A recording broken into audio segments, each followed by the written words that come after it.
Hello everyone, it's James here at Full Fat 4x4. Before we get into today's episode, as you can probably tell by the cars behind me, I'm always looking for L322 Range Rovers. So if you're thinking about selling your 4.4 TDV8, 5-litre supercharged, or even a low mileage 3.6 TDV8, do get in touch. Okay, well, nearly 2 months later, I'm really excited to be making this reveal video. So you may remember a couple of months ago, I brought into stock my latest project L322 VX10HZL. And it turns out that multiple of the previous owners had given this car the nickname Hazel. Obviously because of its colour and because of the number plate. So yeah, really nice little sort of story there. If you've not already seen that video, I will put the link in the description below. Do check it out because this car was in a right state when it came to me. So on that subject, I'm just going to show you some footage from the previous video and just sort of quickly show you some of the things that were wrong with this car. Primarily, it had awful paintwork. The interior was absolutely filthy. There were cigarette burns on the front seat, and overall it was just a really, really unloved car. Particularly of note, if you remember, you could see just how bad the paintwork was around the fuel filler cap and the sort of hatch which covers the cap. So just sort of recapping on that, that was right the way down to the primer, and that looked absolutely awful. And these were the seats before they went to the upholsterer. If you remember, the bases, the ivory bits of the leather just looked really terrible. They had some, some really bad wear, some cigarette burns, just an overall really unloved appearance. Then the rear door cards were really, really dirty. They had a lot of sort of ingrained filth in them, maybe even a bit of nicotine staining. So yeah, overall, painting this picture of a sort of very unloved vehicle. If you remember, it also came in on a set of L405 21-inch alloy wheels with a mismatching set of tyres, which was just a terrible combination, and I just think that no L322 should have a set of L405 wheels on it. It also had a set of side steps on it which had definitely seen better days. They were definitely starting to rust through. So yeah, I mean, I think a lot of you probably know my views on side steps anyway, but they were on the car along with the front mud flaps. Finally, it had an aftermarket set of tints on it, and to be fair, these are probably some of the best tints that we've actually seen that are aftermarket on any L322. So it was a bit of a shame removing those, but nonetheless, the clear glass look is definitely the aesthetic of the day. Now then, before we go gallivanting off to the paint shop like a drunk sailor on shore leave, I'm keen to make sure that I'm not throwing good money after bad with this project. Now, there are no certainties with any used car other than the certainty that at some point something is almost certain to break. But a good inspection will give me some comfort that I'm not putting lipstick on a pig. And if you've been following the channel for some time, you'll certainly know that with the L322 there are some things to look out for. So let's have a look underneath. Okay, well, starting at the back, and first thing that I'm drawn to is that at some stage this car has definitely had a caliper, because that one looks pretty much brand new and that one does not. So in spite of the lack of service history, there has definitely been time and money invested in this vehicle. Likewise, the rear subframe has been wax oiled. Now, again, thanks to the magic of cinema, I have already had a good poke around under this subframe to actually just make sure that it's not rotten. And so far, it all seems to be in quite good condition. So nothing particularly alarming there. The other bit that I'm always keen to look out for is the rear sills. So that is where the jacking point is. And as you can see, that has also been wax oiled. So someone has obviously spent some money at some stage in this vehicle's life looking after it, which is really good to see. It's just such a shame that a lot of the history has been lost. So yeah, from the perspective of corrosion on the rear, nothing too major. There's clearly that's had a good poke at the last MOT. I've also had a poke of it and it is solid. So there's nothing, I think, major, certainly at the back, that's sort of waiting for me. Now, whilst I've had it up on the ramp, I've done a diff oil change. So rear diff, front diff and transfer case, just get that out the way. Because, I do that on pretty much all the vehicles. But yeah, I mean, there's a bit of scabbiness on the mid subframe, but again, you know, it's all very solid. So I'm not particularly worried about anything that I can see here. And, you know, none of these are sort of triggers to make me think, should I hold off on spending a couple of grand at paint? And it's the same story for the front subframe. So, you know, by contrast to WF11GNZ, which had a lot of rust, I think it was at this point. So I've had that cover off. And there's just nothing untoward there with respect to corrosion. What I have noticed is that the track control arm bushers are definitely worn. Don't know if you can see the sort of faded rubber, but I mean, there's just nothing to really worry about there. They're easy enough to replace. And then front discs and pads, there's a bit of a lip on them, but again, I mean, you know, that's not something that would prevent you from, you know, investing in the vehicle. So yes, overall, I feel quite satisfied with the condition of this vehicle.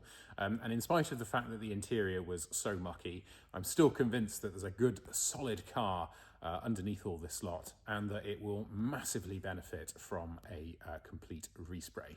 So yeah, having now done a sort of mechanical inspection, as I say, whilst I was up here, do the diff oils as well, just for good measure, and it's, you know, it's one less job to do later.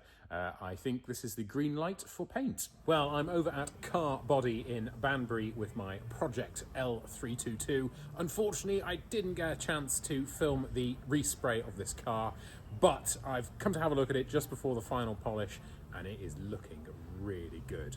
Do you want to have a look? If you recall from episode 1 of VX10, you may remember this particular part of the paint was particularly bad, noticeably awful. Now, the guys at Car Body have done an absolutely amazing job sanding off all the original paint, and they have done a fantastic job. I mean, obviously I'm not going to tell them that yet, but they've done a fantastic job on the paint so far, and it's getting me really very excited to get this car back.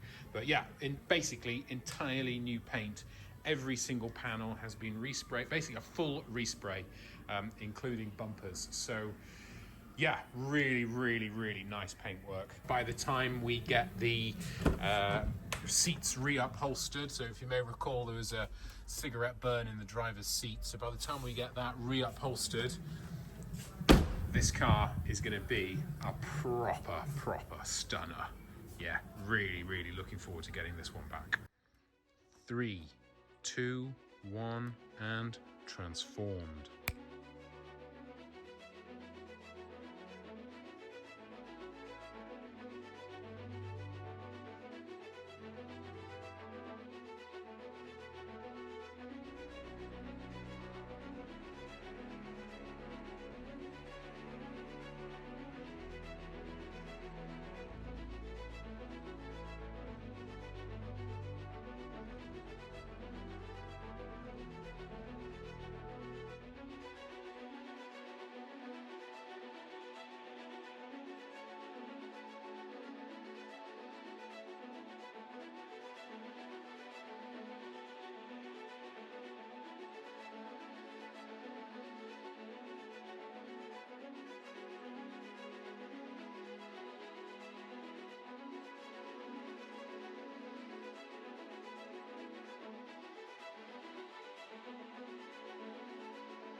Well, you've seen the artistic reveal, but let's get down to brass tacks. What has this car had? Well, we'll start with some of the mechanicals. It had front track control arms, as you may remember. The bushers were perished, so those were replaced. As with pretty much all cars that come to me that don't have previous history of a drive oil service, it had front diff, rear diff, transfer case, gearbox oil and filter, so particularly with the gearbox oil and filter using genuine ZF components, so that genuine ZF Lifeguard 8. I just think that's absolutely worth doing. It then had a new set, I say new, a second-hand set of wheels purchased, and these are the original type that it would have left the factory on. So the original Autobiography wheels, they were then refurbished and shod with brand new General Grabber AT3 tyres. It then had a set of number plates fitted, so with the full fat 4x4 slogan underneath, and some new Range Rover lettering because that was damaged during the paint process. Obviously it has had paint, which we've talked about extensively now. Then the rear window tints were removed to give this lovely clear glass aesthetic. On the subject of interior trim, it was the driver's side rear passenger head rest that was damaged.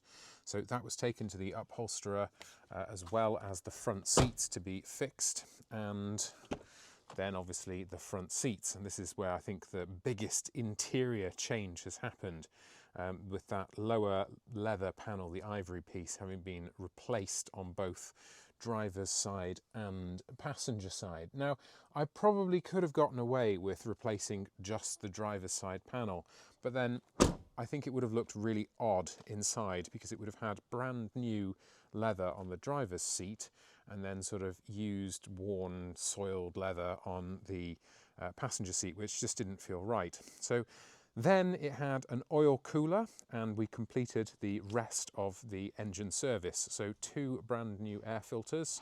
It also had a fuel filter and a water in fuel sensor replaced, which was giving an intermittent fault on the dash. And I've talked about this before, but there is a bit of a hack with that water in fuel sensor, in that you can use a Ford sensor for a transit van, which costs about 30 quid instead of £300 for the fuel filter housing. So I'll put a link to that in the description if you are having that issue.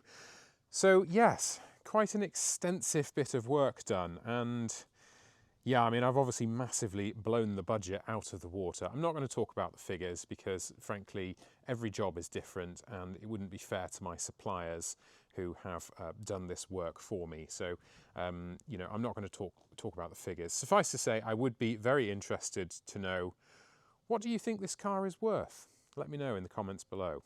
On that subject of what the vehicle is worth, it's a really interesting one. So this was definitely a passion project. It was purchased as a, well, not a very nice car. And I did that very much on purpose. I wanted something that I could bring back to life. And I was very specific in the car that I chose. And VX10 HZL, I have a feeling, is a sort of, how would you say?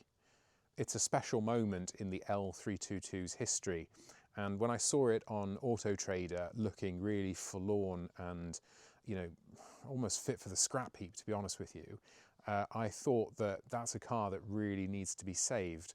And the reason that I think it is special is because it was one of the first 4.4 TDV8s registered in the UK. And it was a press release car. And I've linked in the previous video the press release from 2010, and I'll link it again for you to have a look at. But in my mind, it just really stood out as one that was desperate to be saved. And so yeah, hence the sort of sucker purchase, and the rest is history, really. So I think it's probably unlikely that VX10 HZL will go to the market. I think that's one I'm going to keep in my collection just because it is such a special car. I hope you've enjoyed watching this transformation of this L322. I hope you'll stay tuned for more content, and for my sake, I really hope that not every project is like this one. This has definitely been a labour of love, certainly for the wallet. Okay guys, take care, bye bye.